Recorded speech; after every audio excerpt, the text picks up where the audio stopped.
अस्सलामुअलैकुम नाजरीन, आप देख रहे हैं RATV यूट्यूब चैनल। दोस्तों, आज हम बात करेंगे कुल्लूस उस्मान सीजन 1 एपिसोड 6 के बारे में। दोस्तों, पिछले एपिसोड के इख्तिताम पर आप लोगों ने देखा था उस्मान शेख अदब अली से कुछ बातचीत कर रहे थे। इस एपिसोड के आगाज में आप लोग देखेंगे उस्मान का सिपाही गुरहान एक खेमे में कुछ दवाइयाँ लेकर टियोक्लोस के पास जाने लगता है, तो दुंदार का बेटा बदर उसका पीछा करता है। और जैसे ही गुरहान टियोक्लोस के मरहम पट्टी करके वहाँ से जाता है तो बदर टियोक्लोस के पास पहुँचता है और उसकी गर्दन पर खंजर रखकर उससे पूछता है कि तुम कौन हो। इसके बाद अगले सीन में आप लोग देखेंगे जैसे ही सिपाही कालानूस को चारों तरफ से घेर लेते हैं तो कालानूस अपनी तलवार लेकर सोफिया की तरफ बढ़ता है, तो हेलन अपना खंजर निकालकर कालानूस की गर्दन पर रख देती है। इसके बाद यनीस अपने सिपाहियों और हेलन की तरफ इशारा करते हुए कहता है कि अपनी तलवारें नीचे कर लो। इसके बाद कालानूस आगे बढ़ता है और अपनी तलवार यनीस की गर्दन पर रख देता है और उससे पूछता है तुम लोग कौन हो, आखिर तुम लोग का क्या मकसद है। यनीस कहता है मैं फादर यनीस हूँ और मैं शरीस में मार्गरीत गिरजाकर्ता का वफादार खिदमत गुजार हूँ, और तुम्हें यहाँ जो कोई भी नजर आ रहा है वो कुलुजा हुसार किले के मुहाफिज हैं। कुलुजा हुसार हमारे कंट्रोल में बहुत से किलों में से सिर्फ एक किला है, इसके अलावा बहुत से किलों के कमांडर और उनके सिपाही हमसे मुत्तहिद हैं। इसके बाद कालानूस पूछता है सोफिया और तुम। सोफिया कहती है मैं तुर्कों की नफरत में पलने भलने वाली और आका यनीश की हमेशा से ताबे एक औरत हूँ, जो अपने मकसद की वजह से अपने आशिक को अपनी जज्बात न बता सकी वो औरत हूँ। फिर यानिस कहता है मैं तुम जैसे कमांडर को पेशकश करता हूँ कि तुम हमारे साथ शामिल होकर और भी ज्यादा ताकतवर हो जाओ और आखिर तक तुर्कों के साथ लड़ो। हमने कसम खाई है कि हम अपनी खोई हुई कुव्वत, ताकत और सरजमीन उनसे वापस लेंगे। अब बताओ क्या तुम हमारे साथ शामिल होना चाहोगे। कालानूस कहता है अगर मैं ना कहूँ तो। यानीस कहता है तो फिर ऐसे लोगों को जिंदा रहने का कोई फायदा नहीं जिन्हें तुर्कों के लिए दिल में नफरत ना हो। हम एक बड़ी मकसद के लिए निकल चुके हैं और हमारे दुश्मन इस कदर नजदीक है कि हम इनके लिए दिल में रहम नहीं पाल सकते। इस पर कालानूस कहता है आखिर ये दुश्मन कौन है। यानीश कहता है शेख अदब अली और आही लोग। इसके बाद कालानूस तंजिया अंदाज में पूछता है एक बूढ़ा शख्स शेख अदब अली और कुछ आहियों लोग आपको इस कदर परेशान क्यों कर रहे हैं। फिर यानीस कहता है तुम अभी इन्हें जानते नहीं हो, मंगोल भी इनका कुछ न कर सके। जहाँ से हम समझते हैं ये खत्म हो गए ये फिर से पैदा हो जाते हैं। अगर हम इन्हें ना रोक सके तो शेख अदब अली अपने साथ तुर्कों, गाजियों और मुजाहिदों को मिला लेंगे और यकीनन ये हमारे लिए बहुत बड़ी कयामत होगी।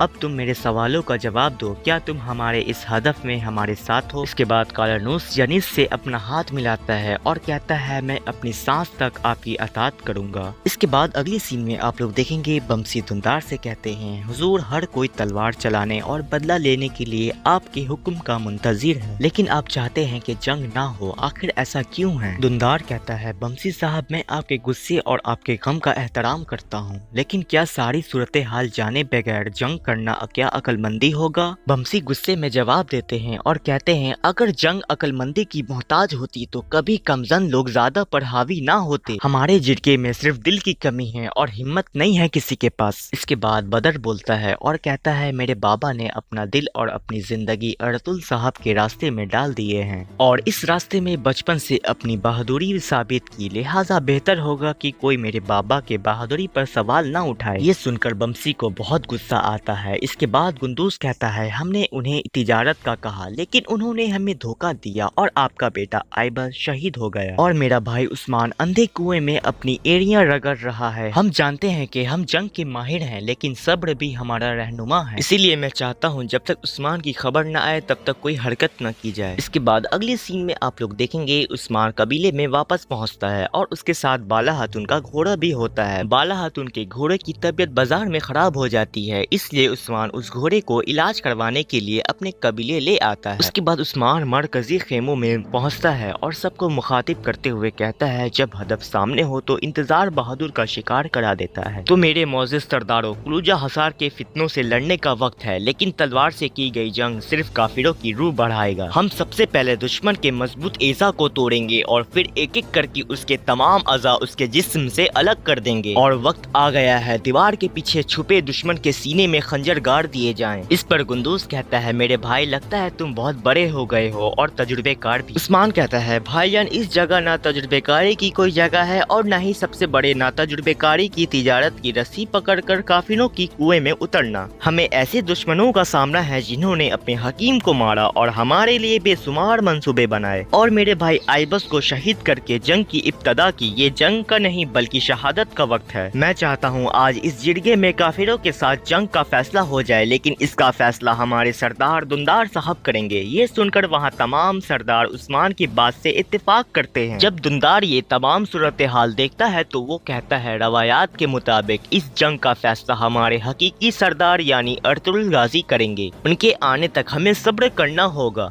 अब मैं अपने भतीजों से अकेले में बात करना चाहता हूँ। इसके बाद उस्मान अपने चाचा और अपने भाई गुंदूस के सामने तमाम सूरत हाल बयान करता है। तमाम बातें सुनने के बाद दुंदार उस्मान से कहता है जितनी कोशिश तुमने की है उन पर शाबाश है और उस्मान तुमने सरदार के बेटे होने का हक अदा कर दिया और चाचा होने की हैसियत से मुझे तुम पर फक्र है। ये सुनकर उस्मान और गुंदूस दोनों हैरान होते हैं और उस्मान दुंदार से कहता है ये जानते हुए भी उन्होंने आइगल को अगवा किया। इस पर दुंदार कहता है दुश्मनों की हरकतें कभी खत्म नहीं होती और मेरी बेटी आइगल की अगवा होने की वजह तुम नहीं थे। मुझे तुम पर पूरा एतबार है, लेकिन मैं चाहता हूँ कि अर्तुगरुल गाजी के वापस आने तक तुम अपनी हिफाजत करो और अपने सिपाही को काबू में रखो। उस पर उस्मान कहता है आप फिक्र न करें, मैं अपने सिपाहियों और अपनी जज्बात को काबू में रखूंगा। ये कहकर उस्मान वहाँ से चला जाता है। इसके बाद अगले सीन में आप लोग देखेंगे यनीश किले में होता है और एक खत पढ़कर बहुत खुश होता है और सोफिया से कहता है हमारा एक आदमी निजामुद्दीन ने नए बाजार में आही के साथ उस्मान को देखा है। इस पर कालानूस कहता है लगता है वो तमाम लोग नए बाजार में जमा हो रहे हैं। आका यनीश आप हुक्म दें तो मैं उन पर हमला करूं। यनीश कहता है हम उनको खत्म भी करेंगे और कत्ल भी करेंगे, लेकिन अभी जंग का वक्त नहीं आया। तुम अभी उन पर हमला नहीं करोगे बल्कि ये काम दूसरे लोग करेंगे। इसके बाद अगले सीन में आप लोग देखेंगे